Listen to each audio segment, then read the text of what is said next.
Hello বন্ধুরা, তো আজকে রান্না করব খিচুড়ি আর সাথে থাকবে ডালনা। তো ডালনার জন্য আমি এখানে নিয়েছি সবজি। এখানে অনেক রকমের সবজি নিয়েছি, এগুলোকে আমি কেটে ধুয়ে নিলাম। আর এদিকে ডাল বসিয়েছি, এখানে আছে ছোলার ডাল আর মুগ ডাল আর কটা মটরশুঁটি দিয়েছি। তো মুগ ডাল আর ছোলার ডাল মিশিয়ে খিচুড়ি রান্না করলে খেতে খুবই ভালো লাগে। তো এদিকে আমি ডালনাটা বসিয়ে নেব। এখানে দিয়ে দিলাম সরষের তেল আর ফোড়নে 5 ফোড়ন দিয়ে ডালনাটাকে বসিয়ে নিলাম। আর মশলা দিয়ে দিলাম জিরে গুঁড়ো, ধনে গুঁড়ো, হলুদ গুঁড়ো আর কাঁচা লঙ্কা দিয়ে ভালো করে মিশিয়ে এটাকে ঢাকা দিয়ে দিব যাতে সবজিটা সিদ্ধ হয়ে যায়। এদিকে আমার ডালও সিদ্ধ হয়ে গেছে। আর দিয়ে দিলাম চাল আর মিষ্টি কুমড়ো। তো এগুলাকে ভালো করে সিদ্ধ হতে দেব।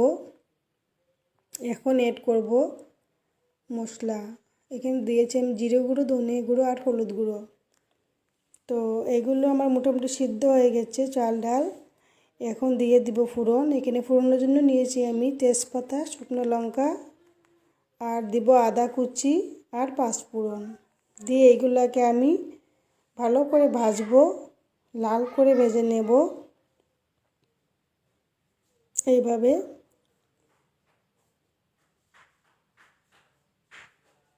ফোড়নটাকে লাল করে ভাজবো।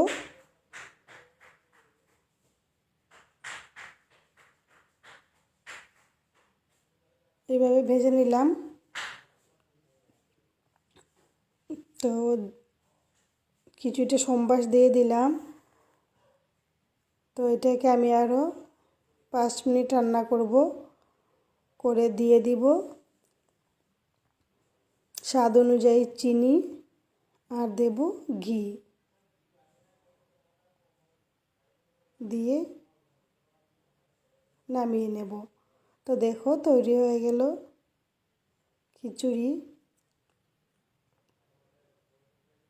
এদিকে ডালনাটাও হয়ে গেছে।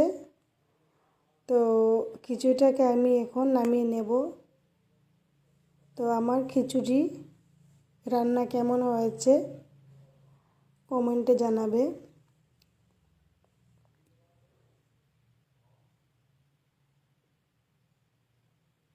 তো কালারটাও সুন্দর আসছে। এইভাবে ছোলার ডাল আর মুগ ডাল মিশিয়ে রান্না করলে স্বাদটা দ্বিগুণ হয়ে যায়।